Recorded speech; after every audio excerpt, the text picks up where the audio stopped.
to you. Yeah. Ready? Good afternoon, or still good morning. Thank you. You know, when a good friend like Senator Booker asked me to sponsor the Federal Jobs Guarantee Development Act, I didn't hesitate, because helping our struggling communities has been put off for far too long. We have roads and bridges in the country that are falling into disrepair.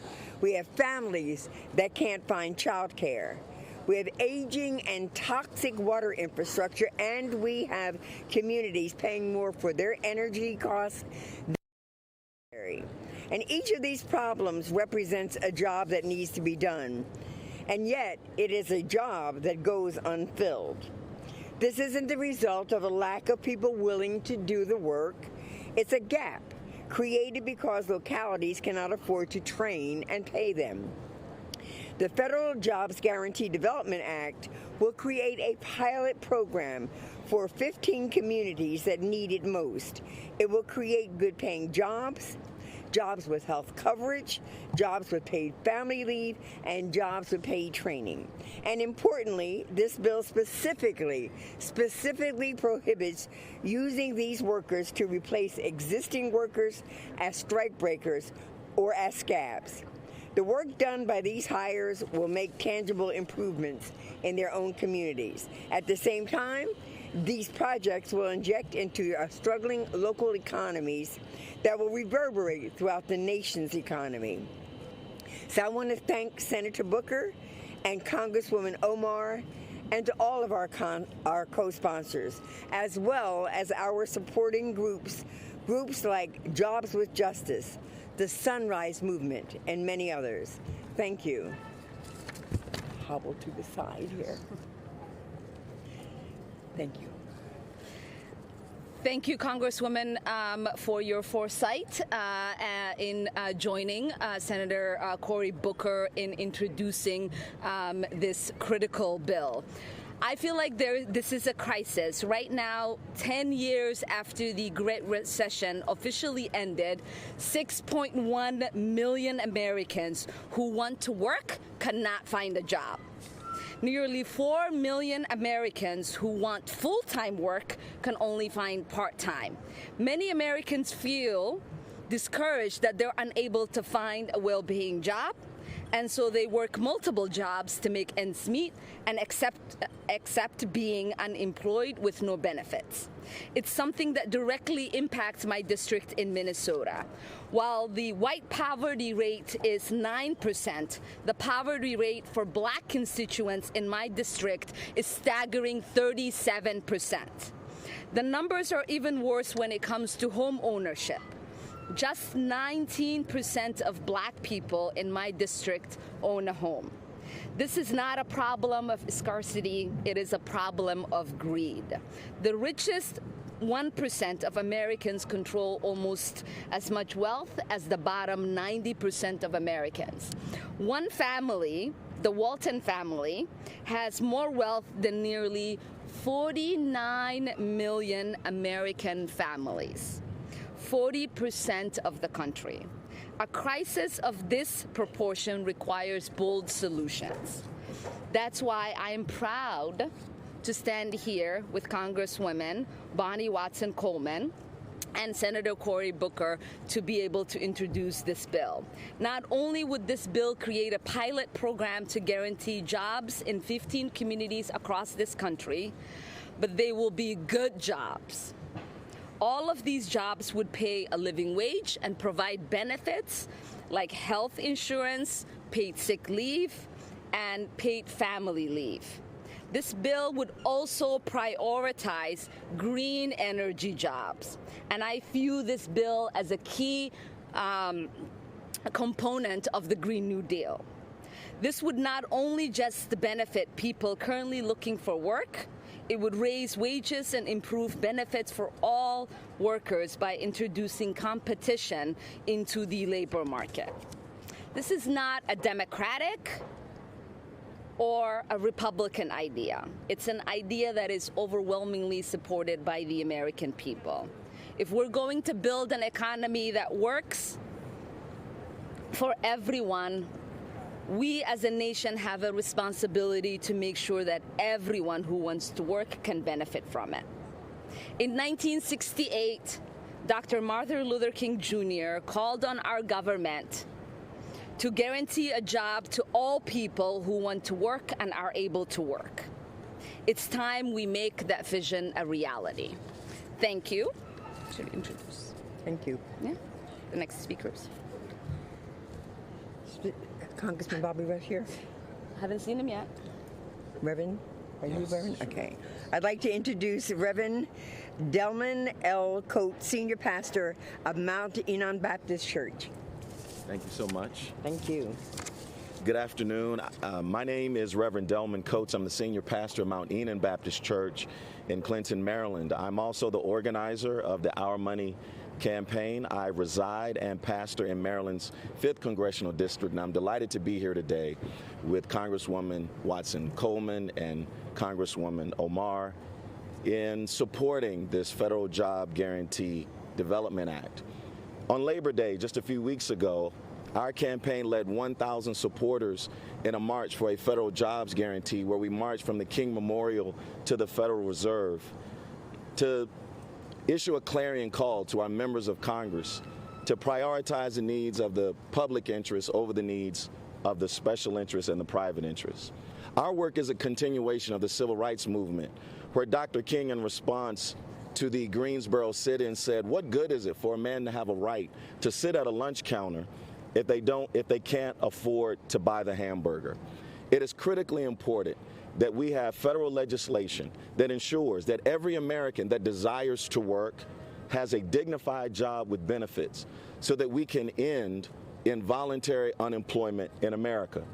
Many people don't realize that there's a long legacy for a federal jobs guarantee. The nation's first African-American economist, Sadie Alexander, in the 40s, advocated a federal jobs guarantee as a means of addressing and buffering some of the racism that African Americans experience in this country. And Coretta Scott King led 1.2 million Americans in rallies and marches all across the country in support of this very kind of legislation. It is critically important that we let members of Congress know that there is a means for funding priorities in the public interest. The Our Money campaign is designed to mainstream modern monetary theory, which seeks to ask the one question that is often raised when it comes to robust spending proposals like a Green New Deal, Medicare for all, free public college, a federal jobs guarantee, and that is, how are we going to pay for it? Where we pay for it the same way that we pay for wars. We pay for public priorities through deficit spending, which is net public money creation. If we have the public will, we can address our greatest challenges. And if we change the way we think about money, we can literally change the world. The federal government has the power of the public purse to put every American who desires a dignified job with benefits to work. And I'm delighted to be here today to partner with these members of Congress. And I look forward to coming back to partner with other members of Congress in supporting a federal jobs guarantee. Thank you, Reverend. Do we have another? Yeah, we have one more. Is Lauren Manus, political and legislative coordinator from the Sunrise Movement here? Hey, I'm sorry. That's okay. Great. Thank you, Reverend.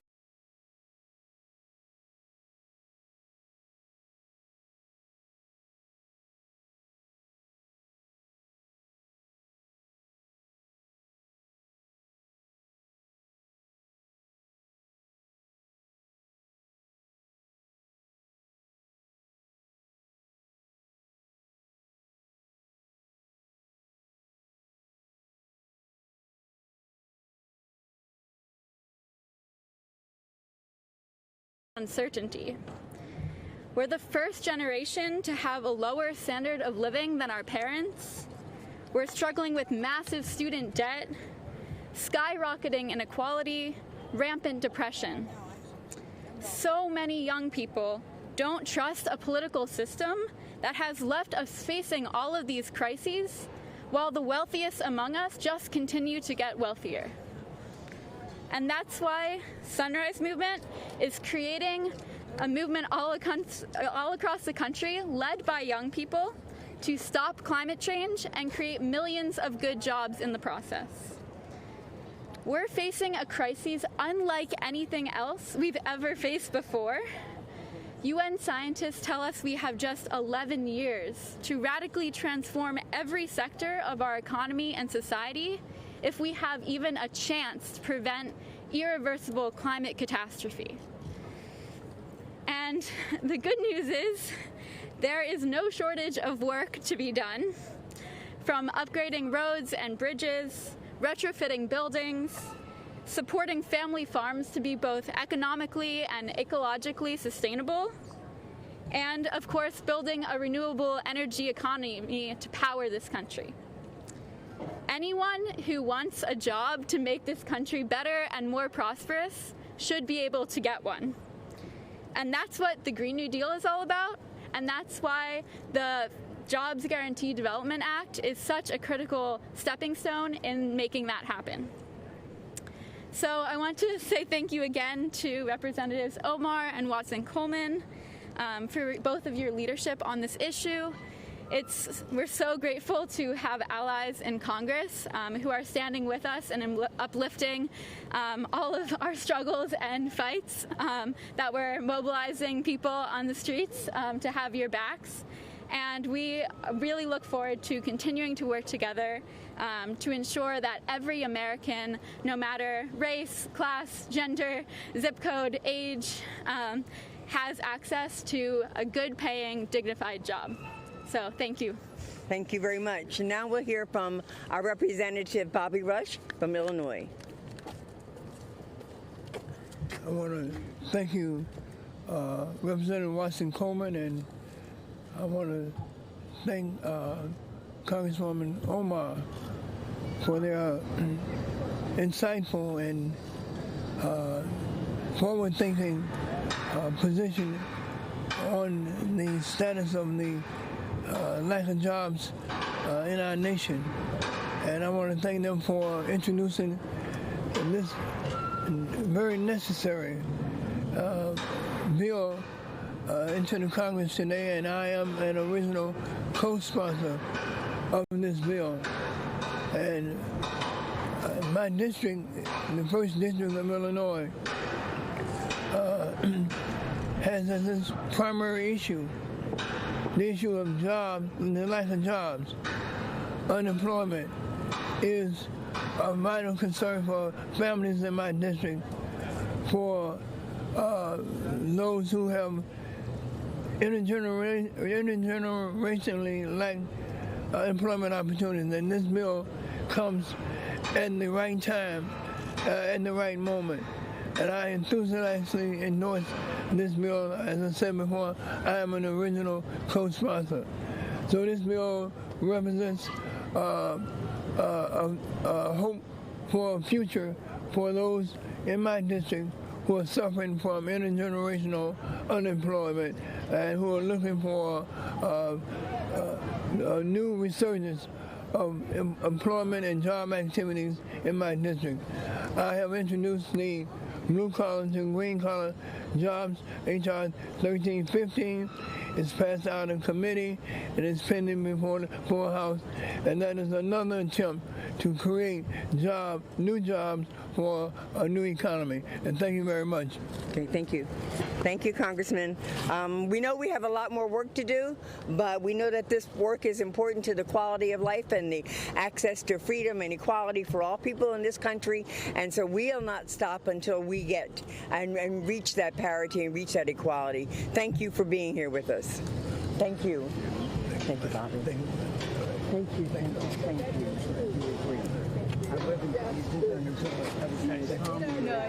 Thank you. I know we did, so I thank you, Pastor. Very nice. Thank you, sir. Your name?